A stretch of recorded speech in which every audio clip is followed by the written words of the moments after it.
Vintage Powered by Tross Midas Window Film สวัสดีครับเดี๋ยววันนี้เราจะไปข่านคอฟฟี่กันเขาบอกรถเยอะก็จะมีไปกันเยอะเนาะเดี๋ยววันนี้เอาคันนี้ไป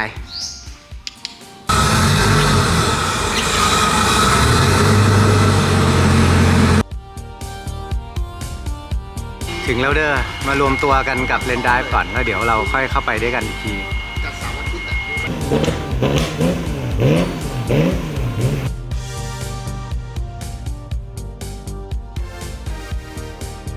วันนี้จะเป็นงานข่านคอฟฟี่ที่เมืองทองธานีก็เป็นงานใหญ่วัยรุ่นเพียบนะครับเดี๋ยวเราไปลองดูกันว่ามีรถอะไรบ้างเราก็มีนัดแนะกับทางผู้จัดไว้นะครับเลนไดฟ์ก็เข้าไปก็ขอมุมเล็กๆไว้ให้พวกเราจอดกันนะครับเราก็รวมตัวกันที่ Impact Speed Park ก่อนแล้วเดี๋ยวเข้าไปก็ส่วนใหญ่ก็จะเป็น Porsche เดี๋ยวก็จะมีรถแปลกๆแบบพวกคลาสสิกแบบ E30 หรือ Range Rover ข้างหน้าอย่างเงี้ยครับก็จะมีมาด้วยไปดูกัน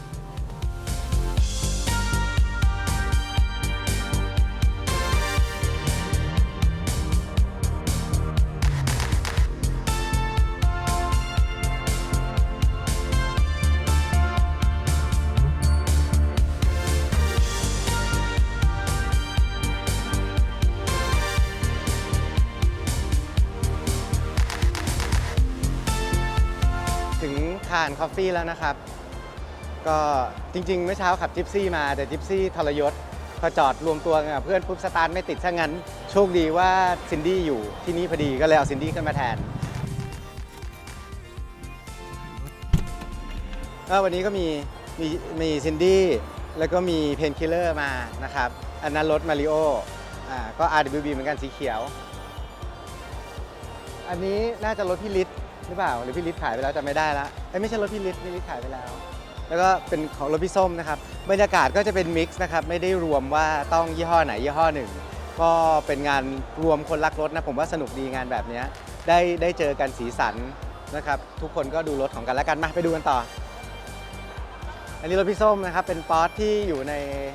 Air Suspension 996นะครับคันนี้992พี่ซิดเป็น Manthai Racing GT3 คันแรกที่เป็น Official ในเมืองไทยนะครับเทอร์โบของพี่เต้น930คันนี้รถพี่เอสปอนเซอร์เรานะครับจะเป็นสี Ice Blue แล้วก็ทำเป็น SCRS คันนี้ทำเป็น SCRS เพราะว่าได้เครื่อง SCRS แท้ๆเข้ามานะครับก็ลองไปทำรีเสิร์ชกันดูว่า SC แล้วก็ RS ของ Porsche 911คืออะไรมาสุดที่รักผมที่เอาไปมาเลมานะครับน้องขนุนของเรา356ป๊าบไปเซอร์วิสมานิดหน่อยก็เลยเอาฝาตบล้อออกนะยังไม่ได้ใส่กลับเข้าไปส่วนคันนี้เมียเก่า คันนี้รถเก่าผมแต่ก่อนเป็นสีแดงแล้วก็ขายออกไปเจ้าของใหม่เขาไปทำกลับสีเดิมสีนี้น่าจะAzzurro Blue มั้งถ้าจำไม่ผิดนะนี่คือสีโรงงานมาเลยคันนี้เป็นคันที่ไปที่ฮ่องกงมอเตอร์โชว์ตอนที่เปิดตัว 308 นะครับก็เป็นสีนี้เลยนะครับเจ้าของใหม่ก็เก็บได้สวยจริงๆตามด้วยรถโบอันนี้ก็จะเป็น911 Hon Grill ของโบนะครับก็ซิ่งตามสไตล์เลนไดร์นะครับคือใส่ล้อกระทะเหมือนเดิมแต่ใหญ่ขึ้นเป็นล้อ17แต่ว่าเป็นล้อยังเป็นทรงล้อกระทะอยู่ก็สั่งตัดเป็นคัสตอมเมดครับคันนี้ก็เป็น911 Hon Grill โมเครื่องนิดหน่อยโมช่วงล่างโมเกียร์โมแม่งทุกอย่างตามสไตล์เลนไดร์เอาให้ขับดีแต่ว่ายังดูแบบโอสคูลลุคอยู่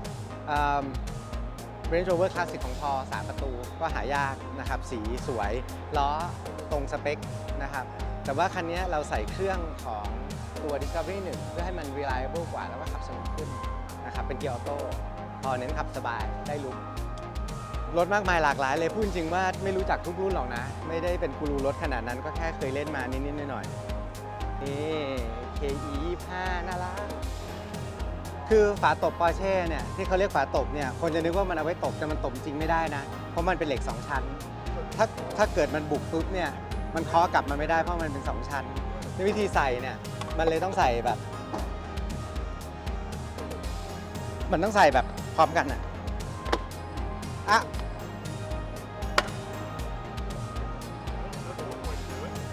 No,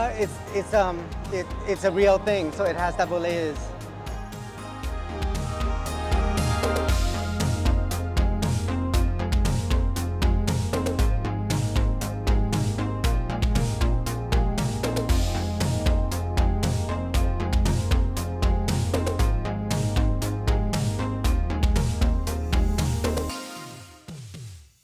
คันนี้เป็นแรลลี่ตำนานแรลลี่ของ Toyota นะครับ เป็นซิลิก้ารุ่นที่เร็วมากชนะเยอะมาก แต่ว่าสุดท้ายโดนปรับแพ้ฟาวล์เพราะว่าโกงปักแต่ restrictor ของตัวเทอร์โบอ่ะก็เลยแรงไปหน่อย โอ้โห สารพัดค่ายเดินกันดูไม่จบอ่ะนะครับ ญี่ปุ่นอเมริกา ยุโรปมาหมดนะครับ เป็นงานที่ผมว่าสนุกอะดูดิคนเต็มเลยอะแล้วก็เป็นงานของคนรักรถอะนะครับจริงๆเวลาตอนเราจัด Dash Raffle เราก็เปิดให้ทุกคนนะก็อยากให้เข้ามากันเพราะว่ารถมันเป็น culture ที่มันต้องแชร์ไม่งั้นไม่หนุกโอ้โหดูดิลินคอล์นคอนติเนนตัลสวยมากๆสวยมากๆไปข้ามไปดูโซนนู้นเนี่ยโซนที่คุ้นกว่าหน่อย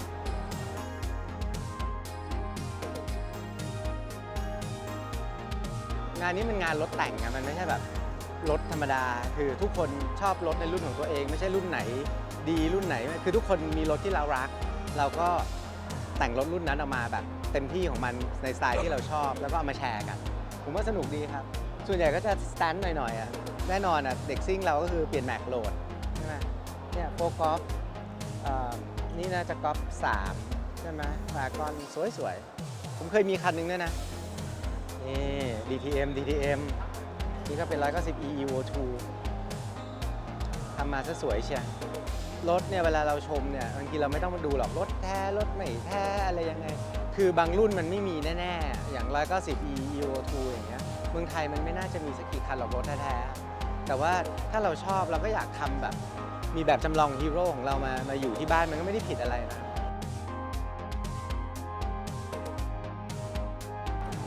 เขาเรียกซิล80คือใส่หน้าซิลเวียแต่ตัวเป็น180ก็วัยรุ่นน่ะ CDM ยุค90นี่ก็จะมาถึงตระกูลพวก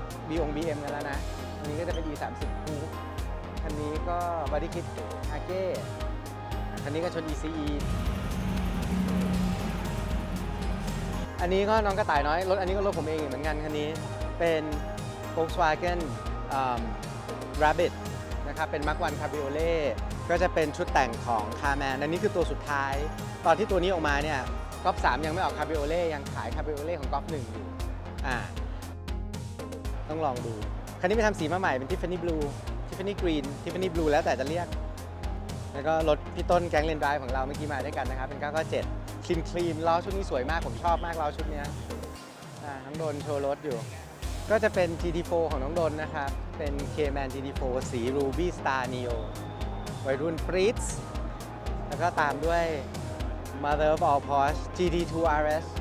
นะครับอันนี้เป็น991 GT2 RS Porsche เนี่ยทำ GT3 เป็นรถเร็วแต่เป็นรถเร็วที่สุดของ Porsche NA GT2 RS นี่คือรถเร็วที่สุดของ Porsche Turbo ไม่นับ Hypercar นะไม่นับ918ไม่นับอะไรพวกนั้นนะคันนี้เป็น Vitara วางเครื่อง 1,600 ป่ะเบอร์ฉีดของเขาอ่ะก็ตรงสเปค 4 wheel ยกสูงลุยป่าสนุกสนานเป็นรถที่เอาไว้ไปลุยออฟโรดในทางแคบๆของเมืองไทย RWB คันนี้ก็เห็นตั้งแต่มันเริ่มสร้างนะครับรู้จักเจ้าของทุกคนตั้งแต่มันสร้างเกิดขึ้นมาคันนี้เจ้าของคนแรกคือพี่กรณ์นะครับคันนี้คนที่2คือพี่ก้องแล้วตอนนี้เป็นของมาริโอก็จะเป็น RWB สีเขียว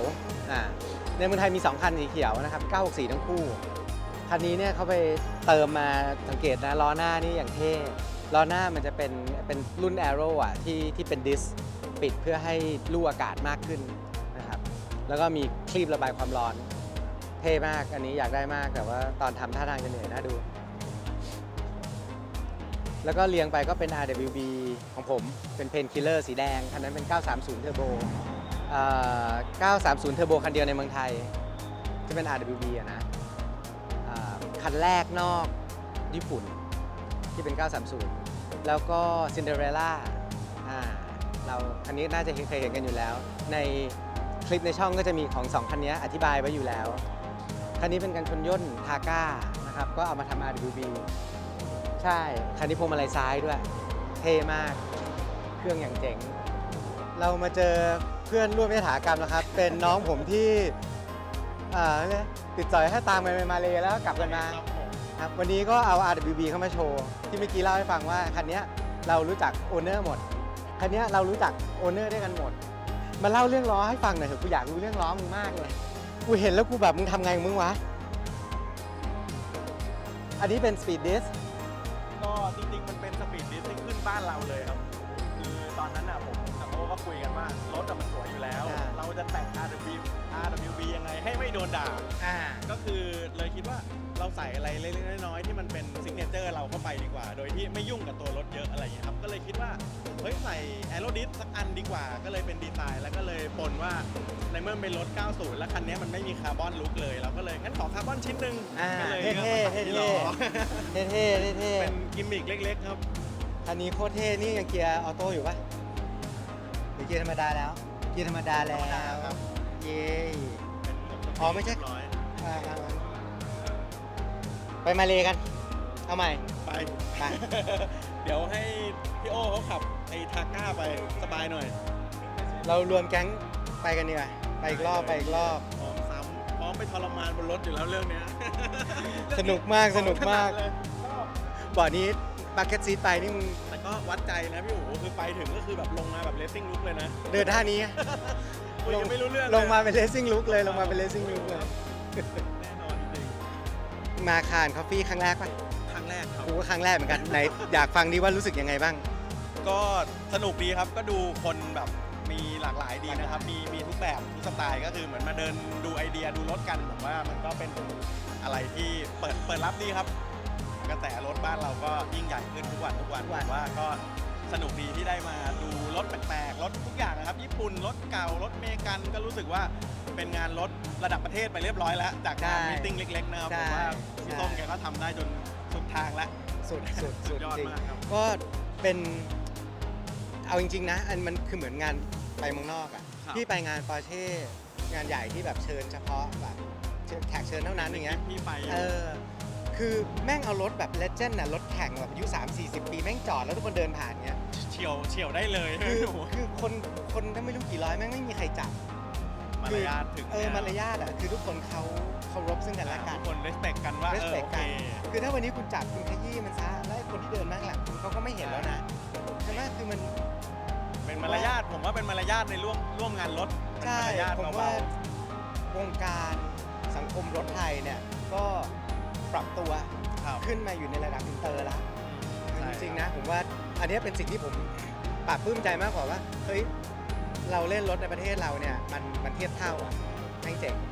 มันแล้วนะพี่แค่ มันแล้ว แค่นี้ผมว่าเนี่ยมองไปนี่โอ้โหเหมือนอยู่เมืองนอกแล้วแหละผมว่าตอนนี้ เดินทั่วงานยัง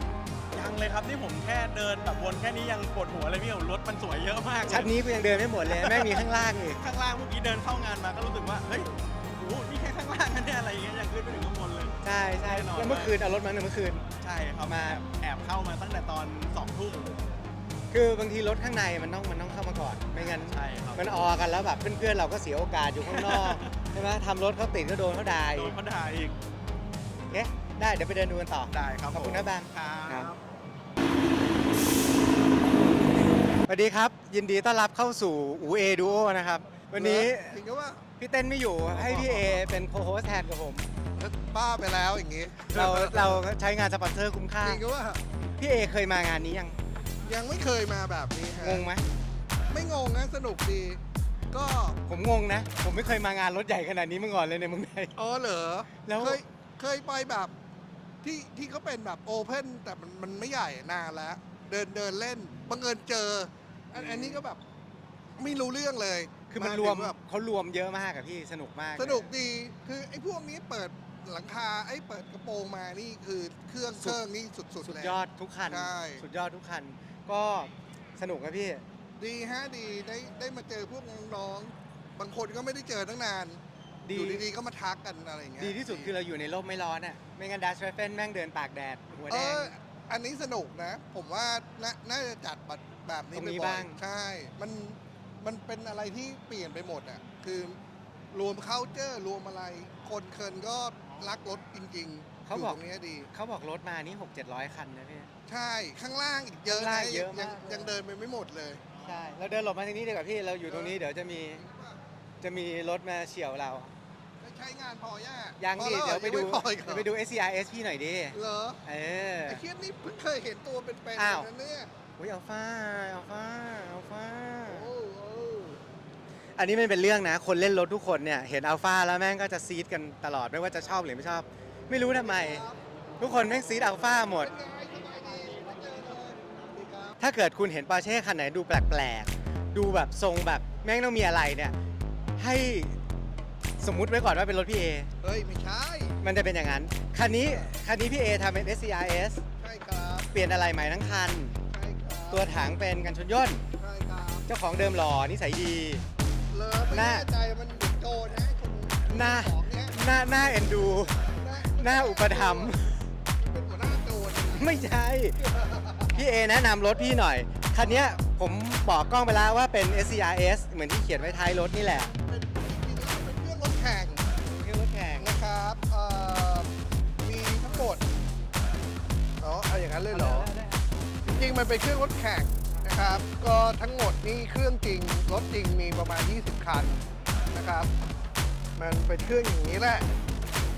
แล้วก็มันเป็น first rally car ของ Porsche แต่คนน่ะไม่ค่อยรู้จัก เพราะว่ามันทำน้อยมาก ไอ้เครื่องนี้เป็นเครื่องสำรองของ Water Rouge นะฮะ เพราะว่าเวลาเขาแข่งรถเนี่ยเขาจะมีเครื่องสำรอง ก็เลยโชคดี พอดีได้ไม้ที่มิวนิกเขาจัดรถให้ ก็เลยได้ทั้งเครื่องแล้วก็ได้ทั้งไอ้เกียร์มาด้วย ก็ผมเองยังไม่เคยได้ขับเลย เพราะว่าช่างก็ไม่ยอมให้ขับ เขาบอกว่าขับยาก แต่เดี๋ยวสัปดาห์หน้าใช่สัปดาห์หน้าจะได้ขับละข้างในก็เป็นโลลิปอปของจริงบักโลลิปอปแล้วพอดีโชคดีอาร์ตเรซซิ่งหาตัวบัคเกิลซีทให้ได้ เป็น5 จุด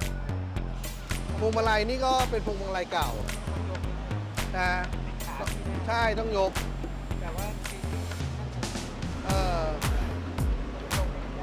ใช่ไม่รางแบบต่ำเลย ต่ำสุด ไอ้นี่ต้องต่อคองมา ใช่มันต้องต่อคองมาครับ มาตินี่ขับไปเมาไป เฮ้ย ใช่ปะ ไม่ใช่เนอะ สตาร์ทได้ แต่ต้องเหยียบคันเร่ง 10 ครั้งก่อน เพราะว่าไม่มีตัวรีเลย์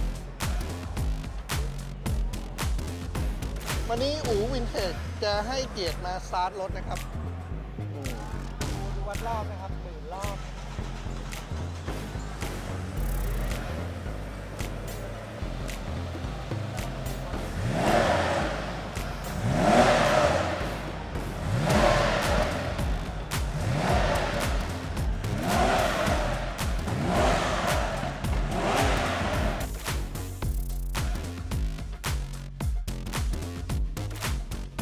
รอแม่งนานมากอ่ะกว่าจะได้รอชุดนี้มานะ ผมชื่อโตนะครับ โต ใช่ ผมชื่อโตยินดีที่รู้จัก ยินดีครับ ตอนแรกลูกค้าเจ้าของคนใหม่จะเปลี่ยนล้อกลับเดิม แต่ผมแบบเดี๋ยวรอเราทำสีก่อนแล้วเดี๋ยวเรามาดูอีกทีหนึ่งแล้วได้เป็นคนเท่มากเลย ผมสันนิษฐานแล้วว่าน่าจะของแท้ เพราะจริงๆ ล้อมันเนี่ยมันจะล้อ 14 มันหายยาก แต่ว่ามันจะมีล้อ 15ทำเหมือนเลยใส่ ผมก็มีชุดนึงนะ อ๋อครับ รู้สึกขายพอไปแล้วมั้ง แล้วพอได้ชุดนี้มาแบบโคตรดีใจ จริง ๆ อันนี้มันคือล้อหน้า มันคือล้อหน้า4 ล้อ แต่ล้อหลังน่ะเราใส่ไม่ได้เพราะเราไม่ได้ไปทำโป่งแบบ GT4 ไงมันก็เลยใส่ไม่ได้ มันก็เลยต้องเป็นล้อหน้า4 ล้อ เข้ากันดีครับออริจินอลตอนนี้ผมก็กำลังยูลูกค้าทำ GT4 อีกคันหนึ่งอยู่ เรามีโปรเจกต์เราก็ขยายเครื่องเป็น4 ลิตรครับ เพราะคันนี้เดิมหมดไง ชุดไฟฟ้าก็อยู่ข้างหลังอ่ะ อยู่ตรงนี้เนี่ยแก้มหลังนั่นอ่ะ อยากลองดูไหมครับ เสร็จแล้ว จำได้ เห็นแล้วเมื่อกี้เห็นเปิดอยู่ สวย คือตอนแรกหาโชว์แล้วก็เขียนคุยไปคุยมา มันแบบ you from Thailand บอกใช่บอกสวัสดีครับบอกเฮียมึงอะไรของมึงเนี่ย มันก็เลยแบบทำโชว์ให้อ่ะ ก็คือวัดทุกอย่างส่งไปมันก็ทำโชว์กลับมาให้เป็น two way แบบนั้น ดีเลยดี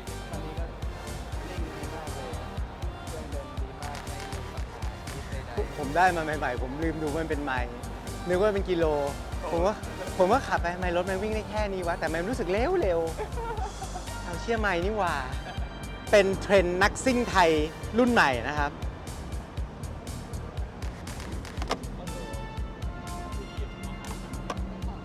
มันชนรถได้ไหมเนี่ย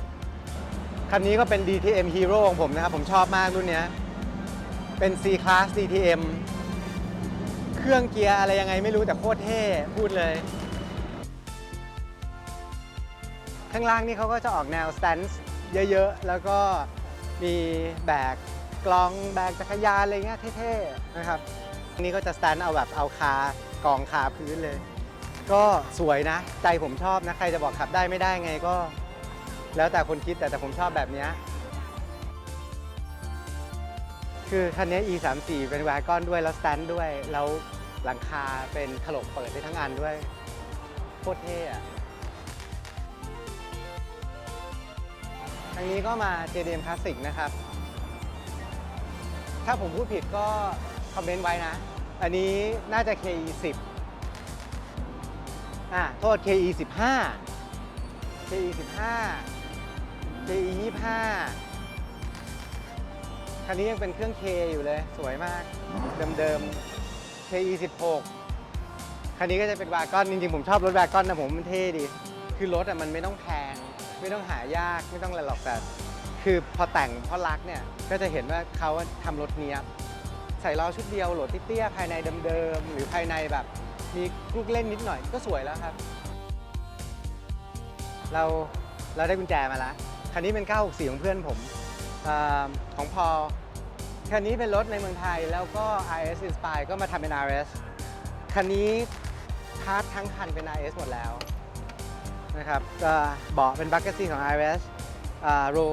บาร์ข้างหลังเป็นของ Matter แท้ๆซึ่งเลิกผลิตไปแล้วเพราะโรงงานมันเจ๊งไปแล้วล้อเป็นไลท์เวท RS เบรกทุกอย่างเป็น RS สเปคหมดที่จะโหดๆคันนี้ดูไม่ออกนะดูข้างนอกนึกว่า964ธรรมดาคันนี้ถ้ามาดูข้างหน้าเนี่ยก็จะเห็นว่าไม่มีพรมอันนี้คือสเปค RS นะครับหัวโชคเนี่ยมันจะเป็นแบบเป็นแคมเบอร์มาแล้วในตัวไม่ได้ปรับได้แต่เป็นสเปคโรงงานคือ Porsche ทำรถแข่งก็ต้องแบบวิ่งได้จนโลกแตกแล้วไม่พังคือมันจะปรับแคมเบอร์เข้ามาแล้วเพราะเขาบอกว่ารถเขาวิ่งดีประมาณนี้แล้วก็จะปรับได้อีกหน่อยที่ล้อแต่เท่านั้นเองคือมันล้มหัวโชคมาให้แล้วเลยจากโรงงาน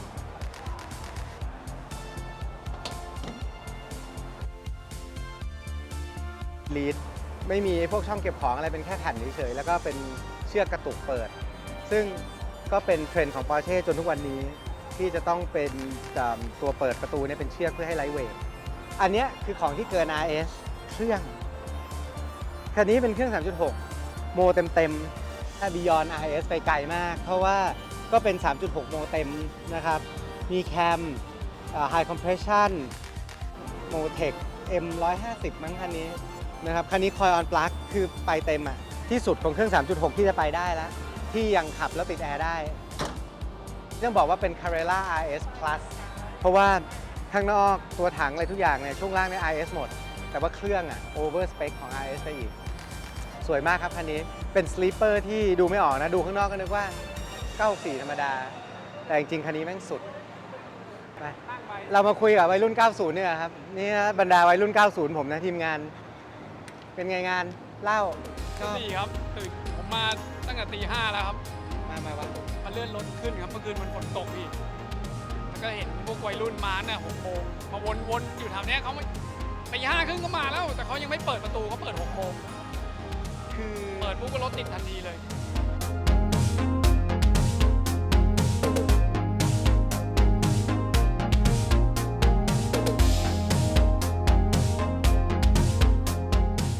ครับคนเริ่มกลับกันละเร็วมากเลยเนี่ยเพิ่ง 10 โมงยังไม่ครึ่งเลยคนกลับไปกว่าครึ่งงานแล้วมันเป็นคาร์คอฟฟี่ซึ่งมันจะเป็นงานเช้ามากๆก็เดี๋ยวเรากลับกันบ้างดีกว่านะครับรถจะได้ไม่ติดมากขอบคุณมากนะครับก็ขอบคุณสปอนเซอร์ของเรานะครับทั้ง Cross ทั้ง Midas นะครับขอบคุณพี่เต้นที่ไม่มาให้ผมพูดอยู่คนเดียวโอเคเดี๋ยวงานหน้าเราไปดูอะไรกันต่อก็ว่ากันอีกทีไปแล้วครับสวัสดีครับ